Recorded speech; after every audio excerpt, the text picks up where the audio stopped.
Upcoming episodes on the Flying Monkey podcast. Country music artist Grant Malloy Smith. Three-time Grammy Award winner Ricky Cage. Actor-musician, the one and only Chris Mulkey. Father's rights advocate Robert Garza. And new episodes of Parent Stories. Go to flyingmonkeypodcast.com and select your favorite social media site to join us. Subscribe to us on YouTube and Rumble.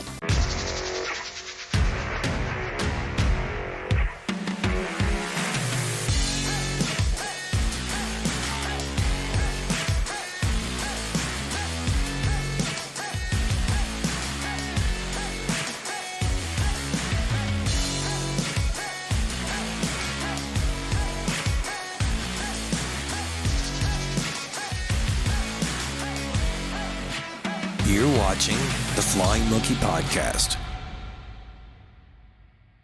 All right. Well, welcome back to another episode, and it's actually a very special episode of the Flying Monkey Podcast. This is our Parental Alienation Awareness Day episode, and we've got some pretty important people that are really fighting hard to do some really good things and make change in the world for all these kids that are being alienated and abused, and the parents. You know, this happens when a child is alienated and kept from one of their parents, and it happens to both dads and moms, for everyone out there listening. So it's something that's really bad. It's child abuse, and it's very, very, very damning for the child. It not only is psychologically abusive to them, but it's also extremely physically abusive that not many people talk about, because the stress that they're put under is going to cause a lot of health issues for them in the future. So today I'd like to welcome some of our guests that we have here to talk about all this stuff. From the Family Court Fraud Warrior Project, we have Dave Weigel. How you doing today, Dave? Well, very well. Thank you for having me on, Tommy. Yeah, and then we have Dr. Bill, and we have Matthew from Hope in Darkness. How you guys doing? Good, Tommy. Thank you. All right. Well, let's start with Dave. Let's kind of give a little bit of background on everybody. So, Dave, you've got a project called the Family Court Fraud Warrior Project. You want to tell us about it? The elevator speech is that 30-year Wall Street money manager. I have my own asset management firm here, and it's been very behavioral science-based. I unfortunately got hooked up with a bona fide narcissist personality disorder person who has now put me through. Our divorce just turned 14 years old in Manhattan. She refuses to let us go no matter what, but through 15,000 hours of painstaking research and dissecting this whole system, I identified from day one that this was a fraud system. It was racketeering. I could see it, smell it first day.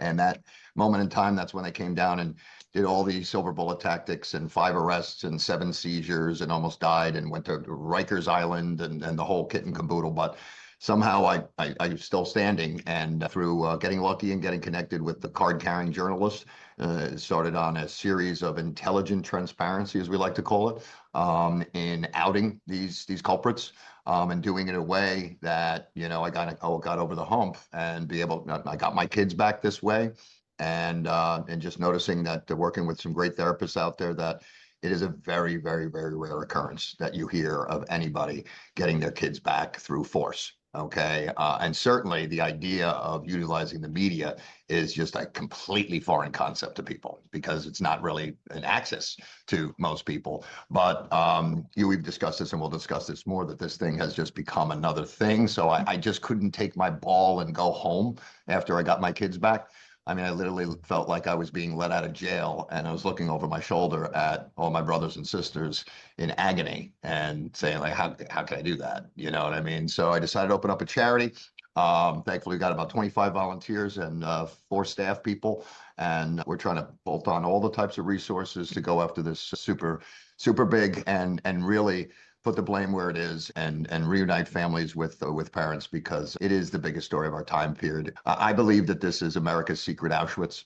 I believe that we will be handing our society, an unglued society, if we do not fix this now, we will be handing an unglued society to the next generation, a generation after. So if that means I got to put myself in harm's way to potentially go to jail, a father's job is to provide their kids with a better life, right? So, protect them.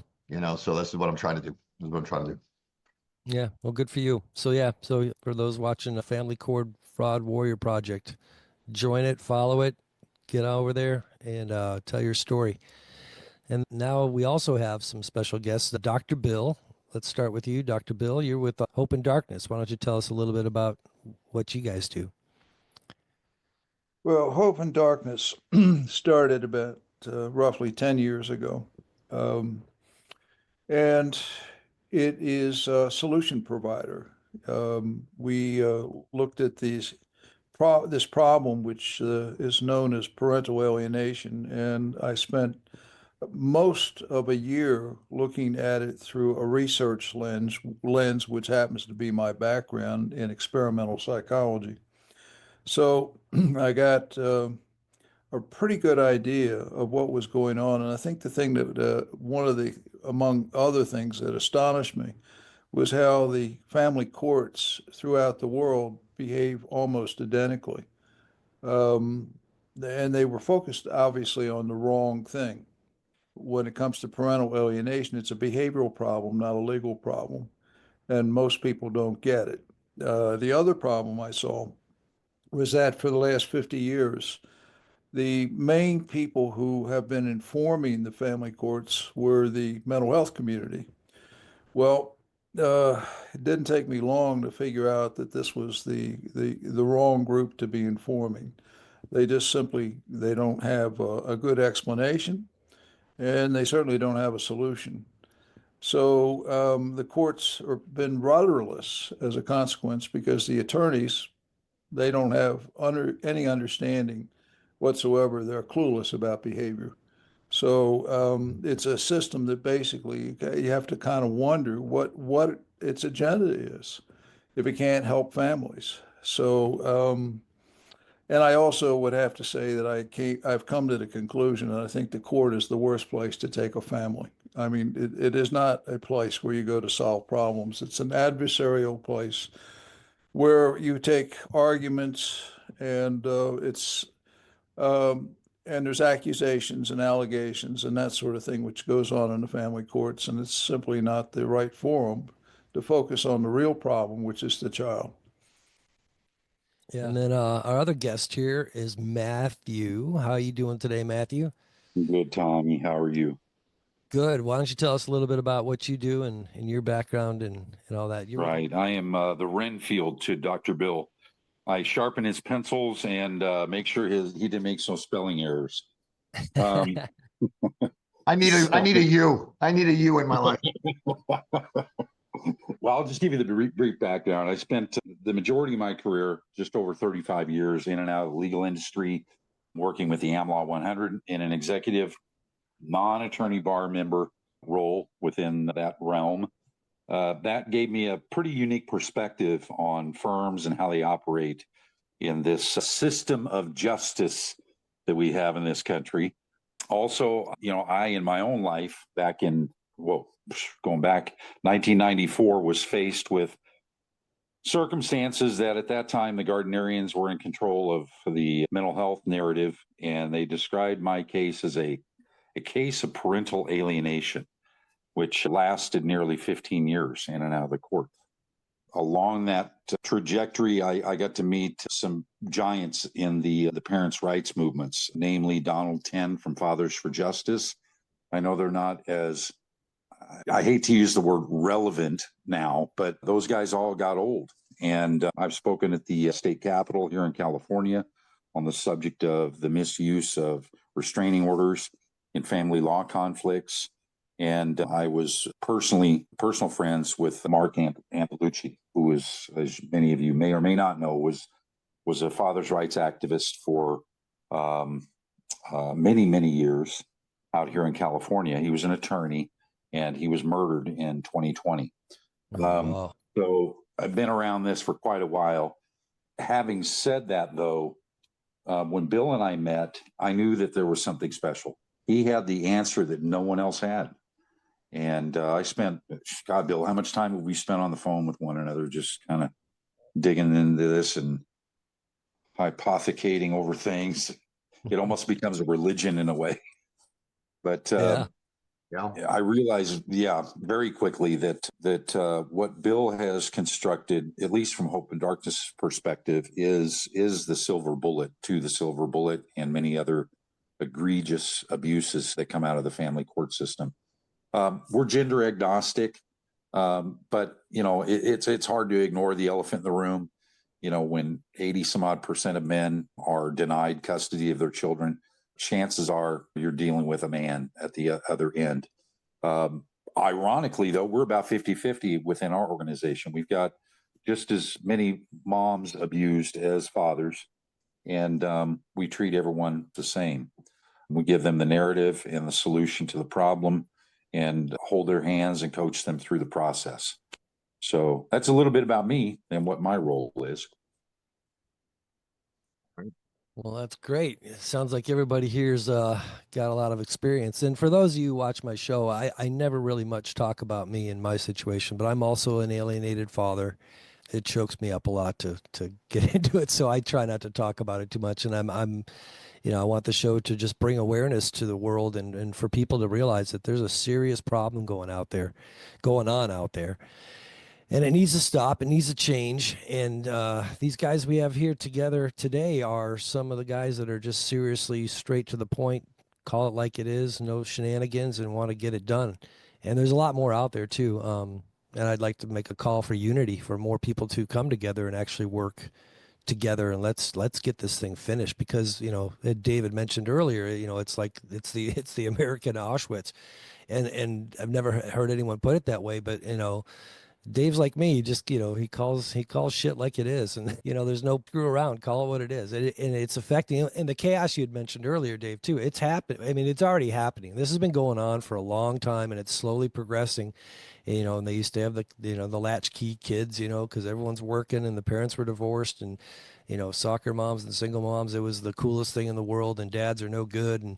And that was just their promoting and indoctrinating society to believe it's okay to do this child support and take everyone's money, and it was mainly aimed at the fathers to begin with.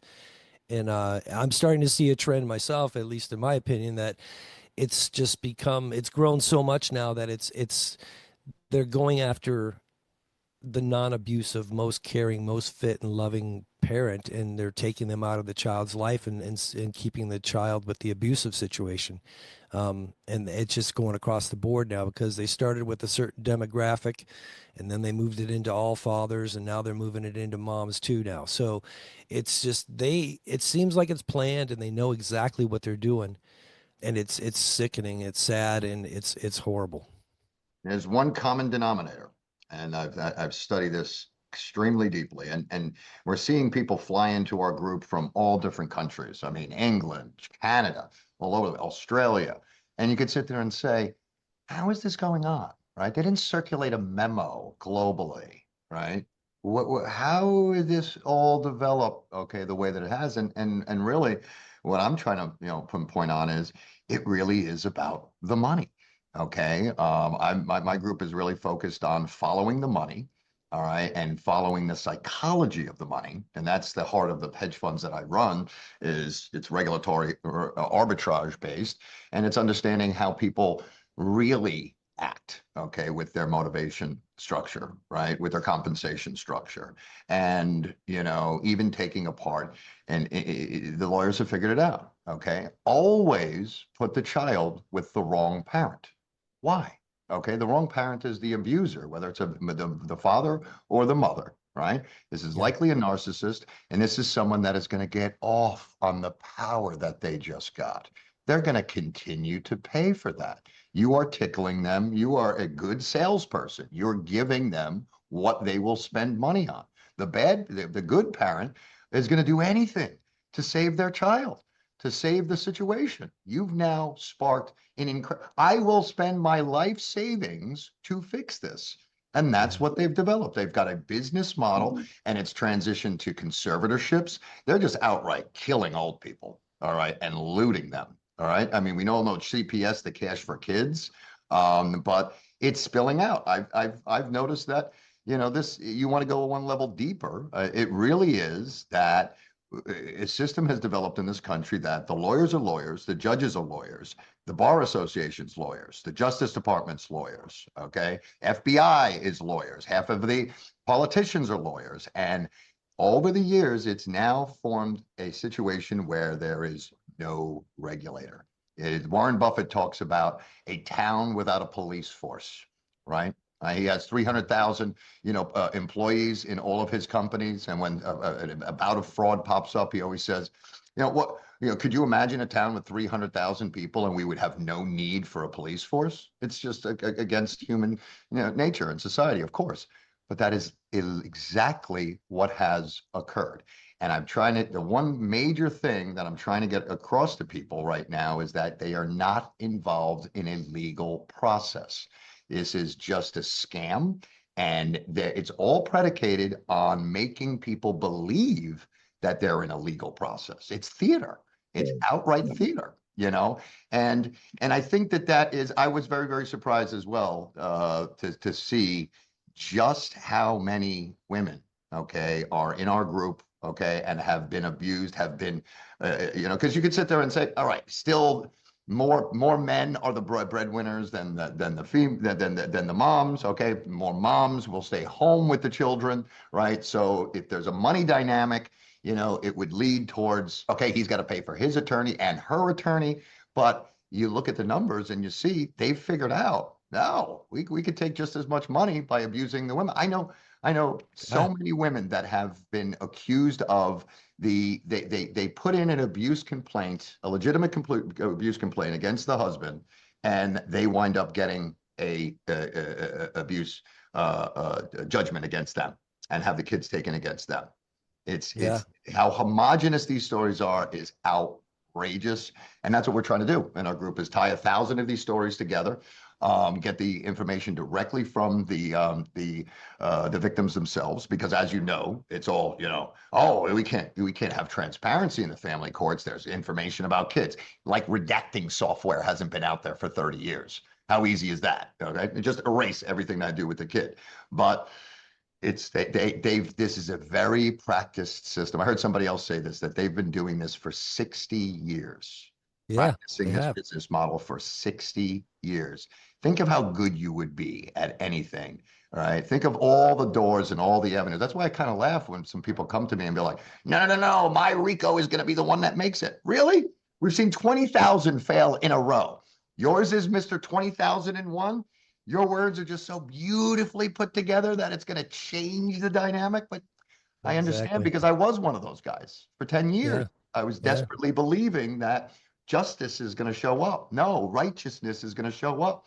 That these people really can't be this horrible. But one thing we know on Wall Street is when you have gobs and gobs and gobs of money, it pollutes the brain like the worst drug on the planet. Okay. And they're not making a little bit of money in this industry. They are making gobs and gobs of money. Gobs of billions. Yeah. So go ahead, Matt. Were you going to say something about that? Yeah, I was going to say, kind of dovetail what Dave was saying is there's one thing for certain as it relates to the gender of the victims in this case. I think that we can all agree that there is one abuser among all cases, and that would be the court system itself. Absolutely. We see this over and over again. So regardless of whether it's mom or dad who's engaged in whatever, behavior it is to modify the children's acceptance of the other parent or to change their attachment system in some way. The fact is the wolf in the room is the court in every single one of these cases. And Dave is right. These courts operate as administrative tribunals. They are not courts of law. These are not Article III courts. That's not what we as citizens in this country paid for.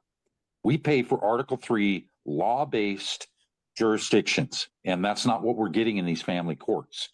We've got laws designed to protect the sovereignty of states being misused, such as Rooker-Feldman, where courts are claiming that they have an exemption under Rooker-Feldman to the 11th Amendment that gives them, the right to do as they see fit amongst their citizens without any kind of federal oversight.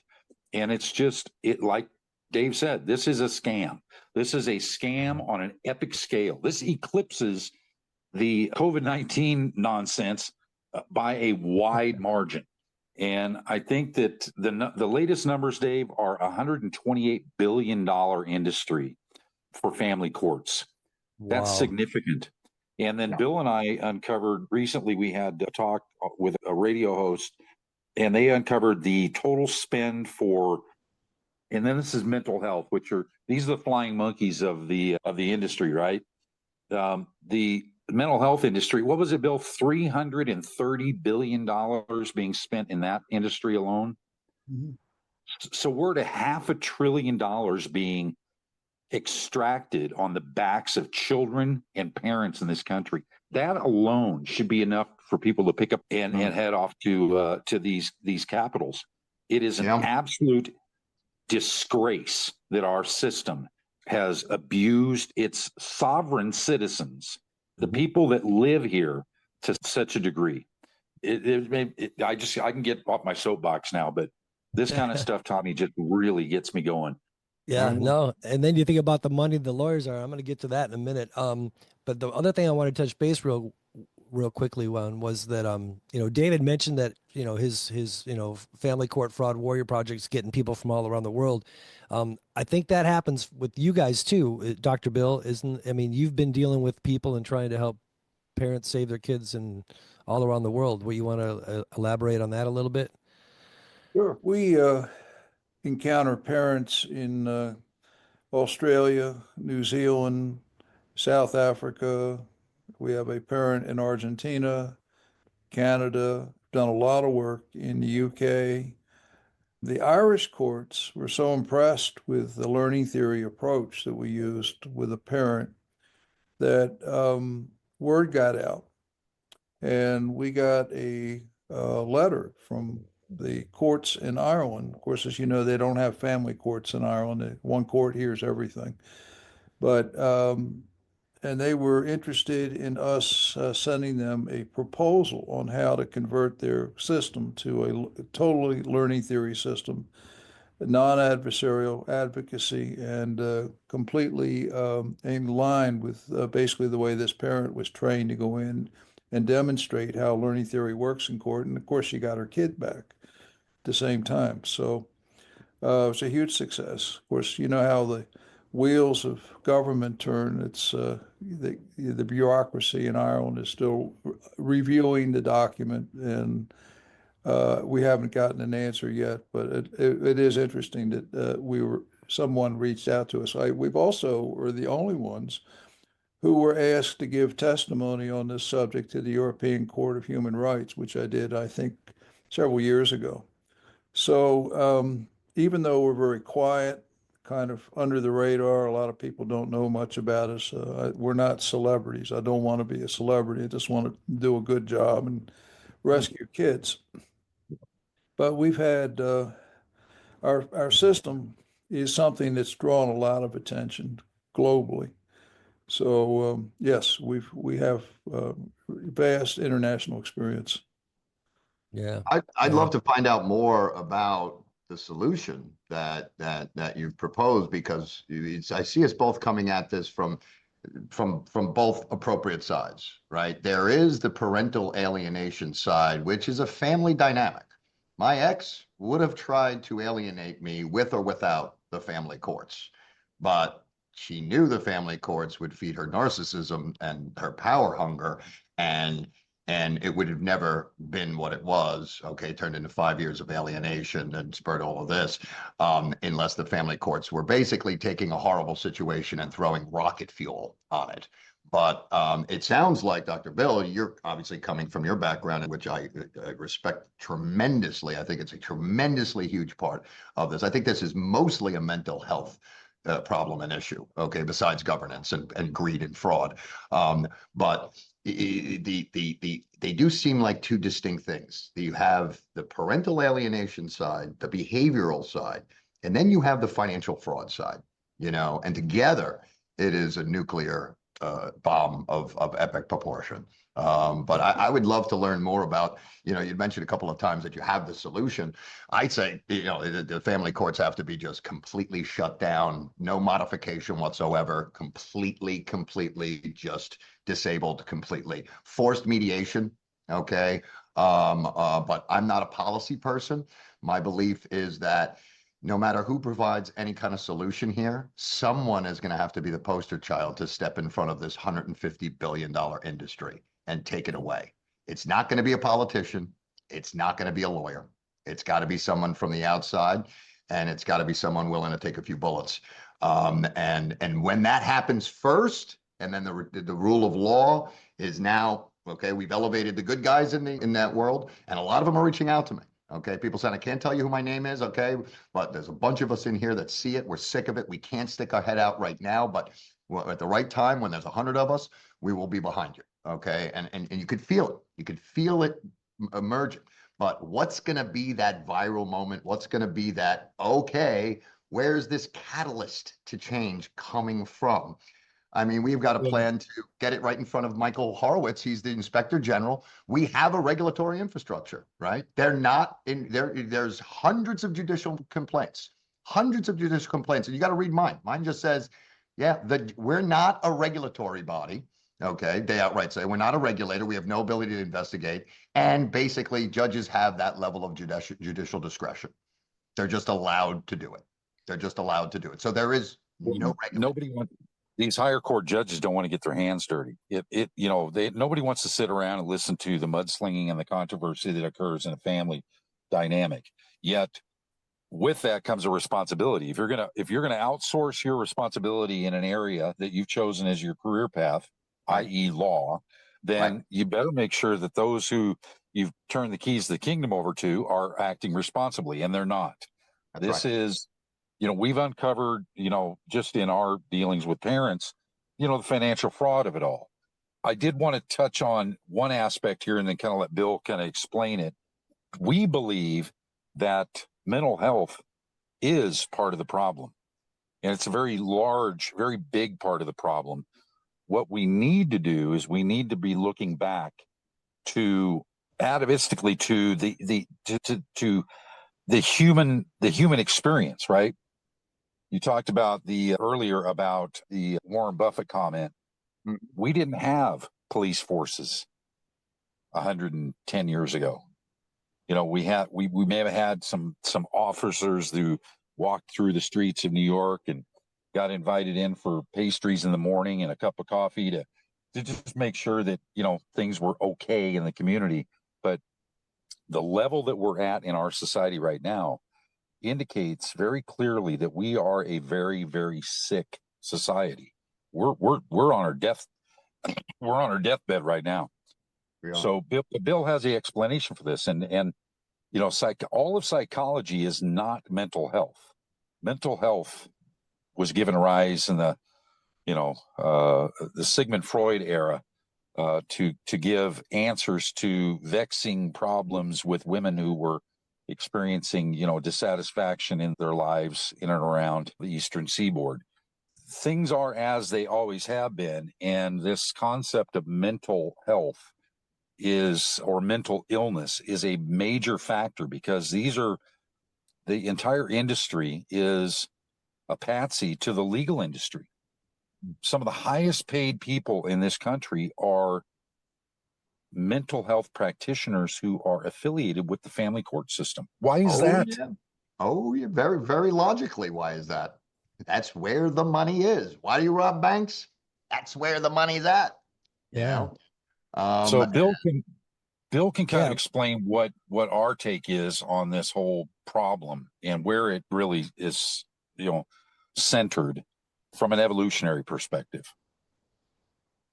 Well, I knew I'm an old man, so my days in undergraduate and graduate school were back in the 60s. And I knew Murray Bowen. I met him actually at Medical College of Virginia in Richmond. And he had told me that this problem, which he identified as emotional cutoff, He said, Bill, you'll see this occasionally. It says it's something that is an interesting problem that a child will refuse contact or be defiant or disrespectful to another parent. And I didn't think much about it at the time, and he didn't. And then I don't think he ever realized what was going to happen as we move forward in history from the 1960s and forward. And Murray and I had very different backgrounds. I was an experimental person with learning theory applications to behavior, and also very interested in research and evolutionary explanations of relationships and how they work. I'm an observer. That's what an experimental person is.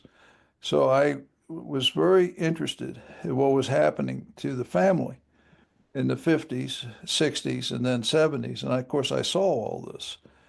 And what happened is, for political reasons that were driven primarily by the very community that we're talking about, the mental health community, had a large role to play in what I call the progressive utopian cultural Marxist movement.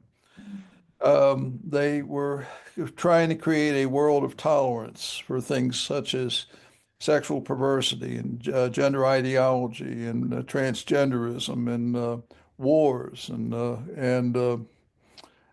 basically they had a grasp on us in such a way that they made a significant change in the family, which was a constraint against the control that was sought by people who were the elitists of the time. And that has not changed. It's actually gotten much worse in the last 50 years. So the problem of families, which in the 50s were single wage earner families, where dad could go to work and have two cars in the garage and a house that's paid for. Yep. That changed significantly in the 60s and 70s. And the change was correlated with financial issues such as the war in Vietnam, which it was sucking the country dry financially. And then at the same time, Lyndon Johnson's war on poverty. And if you looked at the way people's lifestyles changed during that period of time, it was related to the fact that there was, along with inflationary pressures, which were coming along, it was related to the fact that families suddenly couldn't afford to be single wage earner families. So the livelihood producer now, who was comfortable with his gender role for 7 million years in evolution, was no longer comfortable because now mom is competing with him in the workplace. So now gender comfort's extremely important. We've never seen anything like this in the entire history of the human species. So now you have two people occupying one gender role. You got a woman who's working, you got a man who's working, they're competing for livelihood. What happens to the kids and the rest of the family? Well, the extended family was destroyed. Finally, that was the main constraint against the power structure and the political power, especially. They needed, in order to control people, it's much easier if you can get rid of the things that are creating a support system, such as the extended family. So for the first time in human history, we delegated away the care of our children to daycare. We delegated away the care of our elders to long-term care. Now, if you don't think that doesn't have consequences, you better think again. That has huge consequences. And one of the consequences, which we don't have time to go into today, because I give long talks on this all the time, but one of the main consequences is despondency and depression and distress and stress and anger, that people basically are being led astray from what has been for the glue that's held civilization together for 7 million years is now gone. The extended family, which was a support system, it was the source of emotional contentment. The attachment system worked very well in terms of its development. So now you've interrupted that as well when you finally delegated away care for your kids to strangers. And of course, the planned design was mental health people who were very interested in this whole problem, but they were also promoting it. So they have been also the people who became involved with not only creating the problem of parental alienation, but the ones who claim to be able to solve it. We've seen this before. So it's Yep. become a disaster. So today, where we are is we have a global epidemic which will not stop. And since this model of that is causing people to reject what their gender role comforts, and amongst many other issues that we are asked to conform to that are not consistent with who we are as humans in terms of human evolution. We are now in a society which is in chaos, and we're going to see a rise like we've never seen before.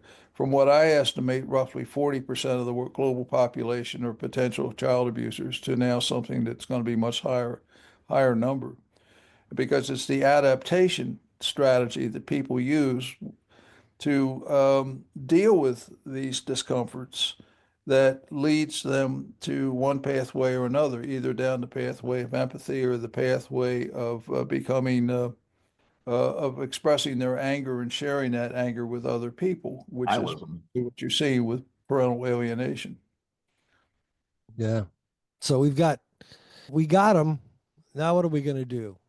We know why. They want money, they want control, they want to destroy us and keep us in a chaotic situation and separate us all. And Well, that's what's causing the parental alienation. So here we I are. have I have one theory in all of this that's historically based, and that is public shaming works.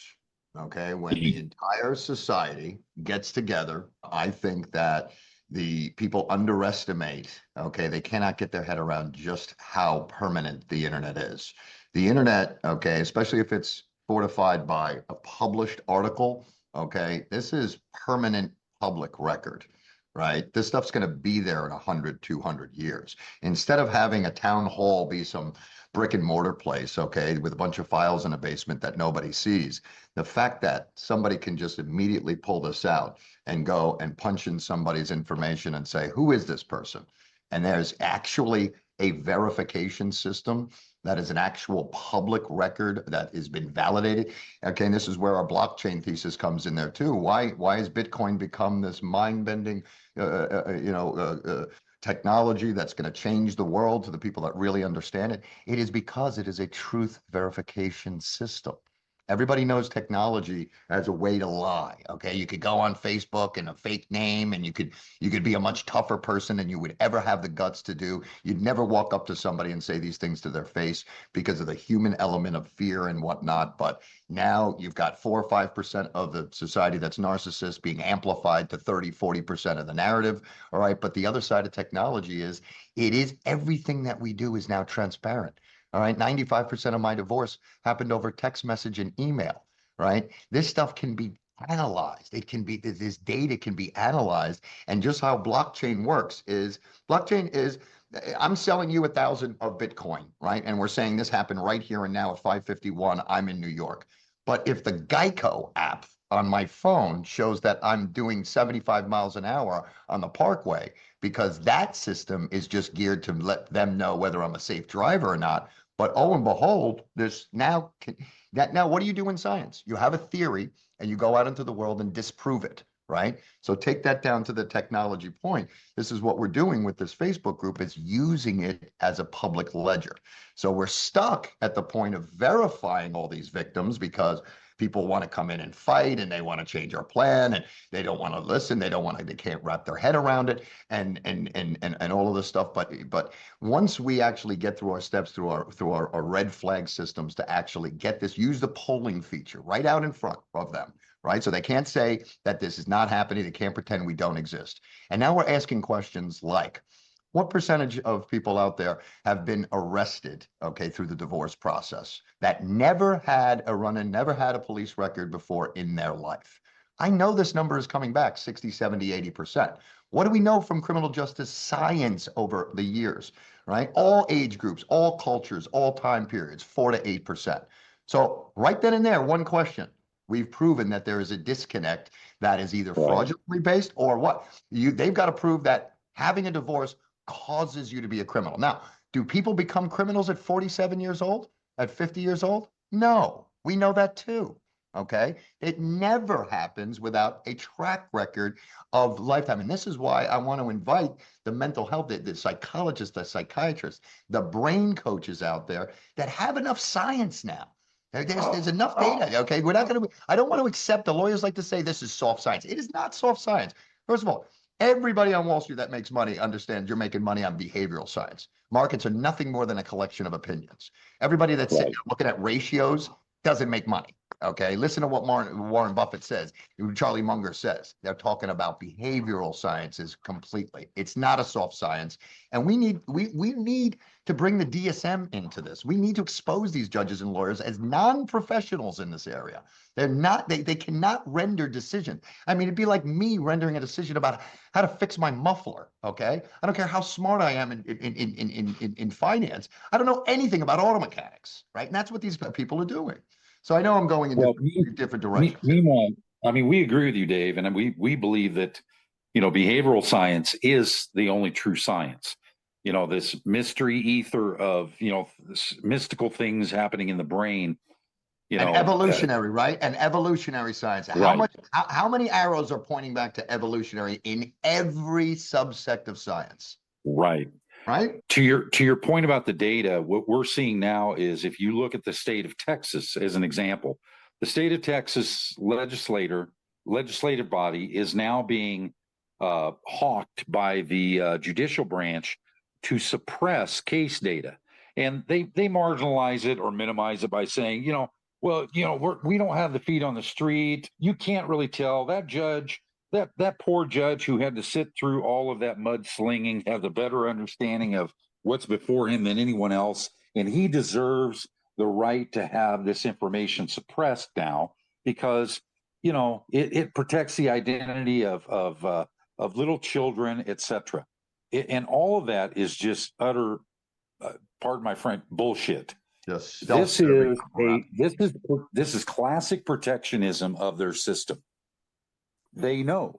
When has suppressing transparency been a good idea anywhere? Right. Exactly. Where? Right. Yeah. I know. But the thing is, we're all caught in this situation, and I think you brought it up here in the beginning when you're talking about raising awareness. I'm through with raising awareness. I think society is through with raising awareness. There's enough awareness now. We want to be a do group. Okay, what can we do about this, right? And besides taking to the streets with pitchforks, which I don't want to believe has to happen here, I think we've got the mechanisms in place to be able to publicly list. We're going to have a wall of shame, okay? And when we have enough evidence, and we're going to take extreme care to make sure that we are not posting anything based on hearsay, that we are doing we've got private detectives, okay, private investigation firms, people from the law enforcement field, retired law enforcement. We are going to go to the ends of the earth to make sure that we are doing the job that the justice system is not doing. But when we got to put it into terms of what's going to actually stop these people. What's going to stop these people is when they can't go to their corner store without people looking at them and whispering. They can't go to their country club and be accepted when they're being shunned. And I see this on Wall Street. On Monday, you're the CEO, okay, of Lehman Brothers. You're a god. One article in the New York Times, okay, outlining your crimes, and you are lower than dog shit on somebody's heel. And that's the power of the pen and the power of the press. And that, in this country, we still have freedom of the press. We still have our First Amendment right. I myself have a gag order on me. Okay. And I'm talking to people every day. I can't speak. I got a gag order. I'm like, yeah, you have an illegal gag order, right? You notice how the First Amendment says Congress shall make no law. It's not arbitrary. No law abridging speech. No law. And I realize it's a counterintuitive thing to sit there and laugh at the judge and be like, yeah, right. Okay, sure. I'm going to pay attention to that, because they have the ability. They got the ability to arrest you, So you've got to get over this hump of getting public enough, okay, to be able to have them sit there like right now. My ex tried to put another, the sixth arrest complaint against me over Christmas, knowing that my whole family was going to be here. I had 10 nieces and nephews all sleeping over. And she put in this, I was harassing her over the previous 3 months, sat my daughter down and said it. I immediately went to permanent public record to our group, and I posted the actual evidence of every single text message and every single email over the previous 3 months. Now, the police are sitting there in the first precinct who've arrested me 5 times already and saying, number one, the evidence showing this guy is innocent of harassing her is now public. And number two is, I ain't going over there to arrest this guy. Okay. I know it's going to be my face in the paper. This is what's moving the needle, right? This is what's moving the needle, right? But to get people to understand this, I mean, it's such a jump, and it takes some bravery too, right? Because you're standing up to your abuser and you're saying, no, I'm not going to let you false arrest me. I'm not going to let you retaliate against me, all right, for me doing nothing wrong, all right, for standing up for my rights. But if enough of us are doing this at the same time, we have them in numbers. We have them in numbers now. We have them in numbers. Yeah. Yeah. Well, I really want to thank all you guys for coming on today. We could probably talk for more hours. Definitely. Maybe we'll do another episode actually. But yeah, so we've raised some awareness for those who didn't know what's going on. Now you know. And for those of you who know what's going on and you're sitting back, it's time to do something about it. So I've kind of brought these guys together today for all the alienated parents and kids and everyone going through this. So I'd really, really kind of ask everyone who's watching and listening, it's time to stand up. You got to do something. We got to stick together. There's more. You're not alone. If you need help getting your kids back, take a look at Hope in Darkness. They can help. And you have to also, I'd say you'd have to do both, actually, in my opinion, but you have to go to Family Court Fraud Warrior Project and post a video of yourself. And the directions are there, so you can check it out. But everyone who's going through this is posting their video saying, this happened to me, and making a video of it and putting it out in public, and it's going to be a massive, massive thing. And it's, together we can create the change and make this happen. So again, I want to thank all you guys for coming on today. And it really sucks that we have to be going through all this and the world is the way it is right now, but it's time for it to stop and get back to being happy, fun, loving, kind, cool with each other. So thanks everyone for coming on, and thanks for everyone for watching, and we'll see you again soon. All right. Tommy, we love your show. Thank you very much. Thank you, Tom. You're fantastic, bro. Thanks, guys. So are you all. Take care now. All right. Thanks for watching the Flying Monkey podcast. Like, follow, and subscribe to our social media sites on Facebook, X, YouTube, Rumble, TikTok, and Truth Social. You can also go straight to our webpage at www.flyingmonkeypodcast.com.